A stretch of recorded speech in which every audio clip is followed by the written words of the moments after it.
पुढच्या बातमीकडे वळतोय। शिवरायांच्या काळामध्ये खरा सर्वधर्म समभाव होता। नितीन गडकरी यांनी आता भारतीय जनता पक्षालाच घरचा आहेर दिलाय। छत्रपती शिवाजी महाराजच खरे धर्मनिरपेक्ष होते असं महत्त्वाचं विधान देखील नितीन गडकरी यांनी केलंय। या देशाच्या इतिहासातला कोणी राजा असेल तर ते छत्रपती शिवाजी महाराज। अनेक लढाया जिंकल्या, पण पूर्ण इतिहासामध्ये कुठल्याही परिस्थितीवर युद्ध जिंकल्यानंतर अन्याय अत्याचार करण्याची एकही घटना छत्रपती शिवाजी महाराजांच्या इतिहासात नाही। अनेक लढाया जिंकल्या, राज्य पादाकरण केली, पण अन्य धर्मीयांची प्रार्थना स्थळ उद्ध्वस्त करणारी एकही घटना नाही, एकही घटना। पण मी नेहमी सांगतो की शिवाजी महाराज जर सेक्युलर होते असतील तर शिवाजी महाराजांचा इतका सेक्युलर राजाच झाला नाही।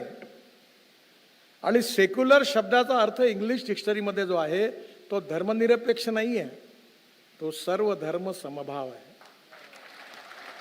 आणि सर्व धर्माबद्दल सन्मान ठेवणारा हिंदुस्थानच्या इतिहासातला खरा सेक्युलर राजा कोणी असेल तर ते छत्रपती शिवाजी महाराज आहेत। लोकशाही मराठी ऐका, पहा, जागरूक रहा।